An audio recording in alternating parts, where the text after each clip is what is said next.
14 Days in Beijing by Chancellor K. Jackson. Chapter 3 War with My Reflections. April 6, 2019. Day 3. I am with a group of random people at somebody's house. We are smoking, chilling, and ironically talking about being arrested in China for weed.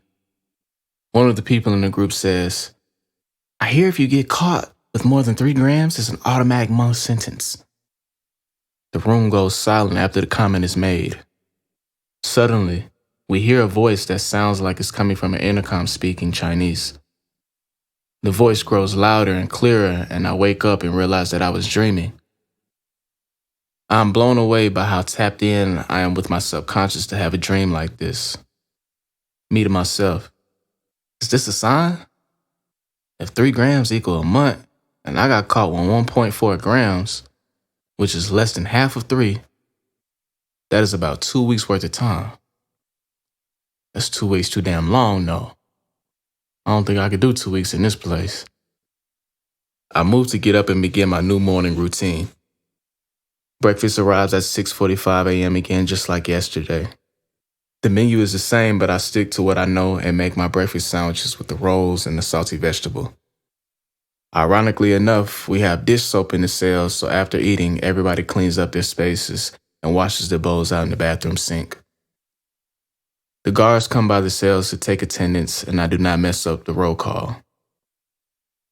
When the guards leave, we sit around for another 30 minutes doing nothing. The nurses come by to drop off medication to those in need of it. It had nothing to do with me, so my mind wanders to the clock, remembering that my job will notice that I am missing when I do not call or show up for my first class at 8:45 a.m. My cellmate I refer to as my representative sits down next to me with his thumb up and a concerned look on his face. I shake my head yes and smile to assure him that I am okay. We converse the best that we can, and he manages to communicate that he is being released tomorrow. He is ready to eat some good food, see his kids, and get drunk. It is still amazing to me the relationship I am able to build with this man with the language barrier. We exchange contact information so we can connect whenever I get out. He wants to show me his family, where he lives, and what he does on a day-to-day basis. I am all for it, even though realistically I will never see him again once he gets released tomorrow.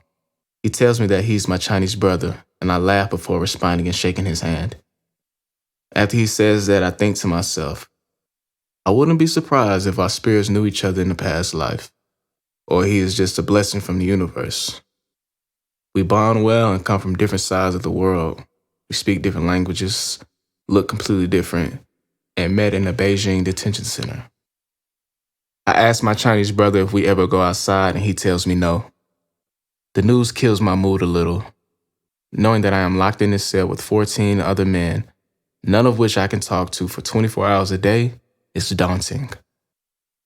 Out of nowhere, the cell door opens, and it is the guard with the remote in his hand. He gives the remote to the cellmate that is closest to him to turn on the TV. Me to myself, they at least give TV time. Some Chinese movie plays, and it is hard to follow what anybody is saying, but it gives us something to engage in to kill time, though.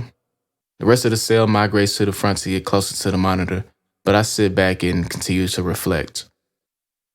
There's a clock on the wall, and every second that passes feels like a lifetime. When will I leave? I don't know. What I do know is that what is most important is my peace of mind. When thrown into a tough situation, the first thing to break down is your mental state. No matter what, stay 10 toes down, take what you're supposed to take from the situation, and know that the marathon continues. Isolation without communication will always trap you in your head. I naturally overanalyze things, so it's an opportunity for me to focus solely on me and tap in with myself. Periodically, I think about what I would be doing on the outside. It is 1:45 p.m. now, so I would be in my 4th class of the day. That class is made up of higher level learners, so we would be finishing up the first half of our 2-hour class. Time goes by slow as hell when you have nothing to do but sit and think. I am constantly looking up at the clock, hoping 10 minutes has passed when in reality, it is only 3 minutes. Every now and again, different cellmates walk up to me and attempt to communicate but end up failing. My Chinese brother is the only other cellmate that I actually can communicate with, and his English is not any better than the rest of them. 2 long hours pass and 4 p.m. rolls around and dinner comes by the cell. It is carrot soup this time and it tastes pretty decent. After dinner, we wash up and resume sitting. The rest of the cellmates are either watching TV or talking. Meanwhile, my stomach and lower intestines feel like bags of wet sand. I need to take a shit quick, fast, and in a hurry. I walk over to my Chinese brother and ask him where I can find toilet paper. He points me to the leader of the cell, who is the only person that has toiletries. I approach the leader's bunk, which is the one closest to the door. He is an older gentleman, I assume to be around 40-something. I point to the toilet paper. Kai ma. Can I? The cell leader. Kai. You can.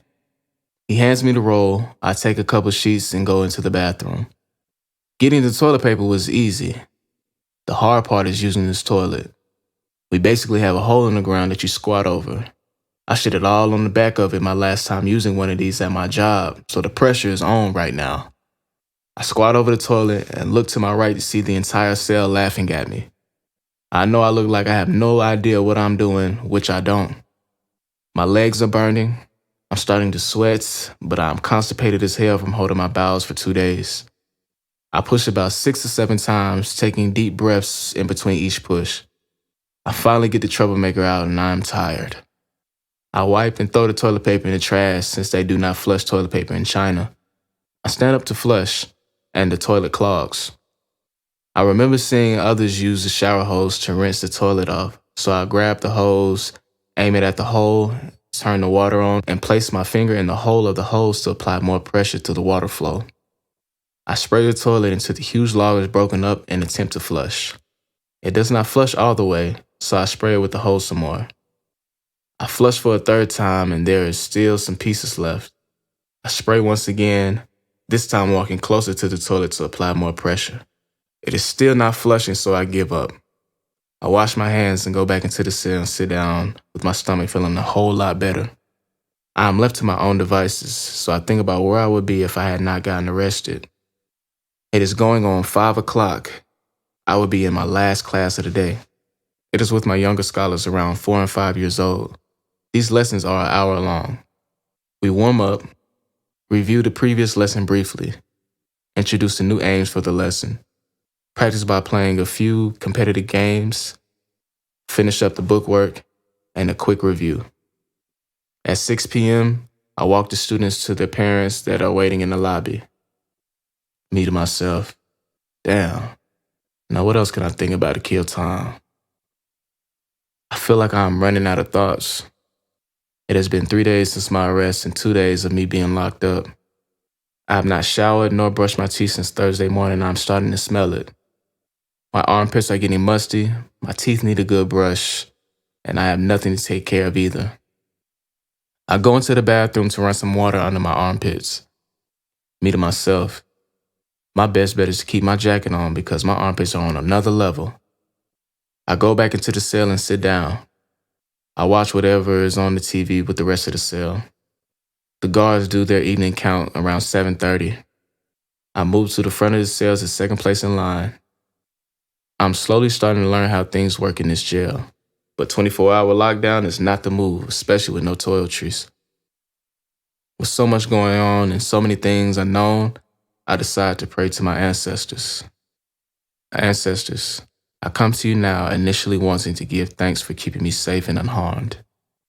I know that everything happens for a reason and my decision-making is why I'm in this position. I should have stayed away from cannabis like I originally planned to when venturing on this journey. I learned from football to hold myself accountable, and I'm going to take my consequences like a man. I want to apologize and make it aware that I am conscious of everything that is going on. I ask that you will continue to be with me in mind, body, spirit, guidance, and protection. Keep my spirits high and know that I trust this universal process. Everything is going to work out the way it's supposed to. And you all I pray. Ashe. After a slow 2 hours of doing nothing, it is finally time for bed. The guards get on the intercom ordering us to lie down, and we begin laying out our sheets. I lie in deep thought about the meaning of freedom, the events that led up to the arrest, and about my family and loved ones.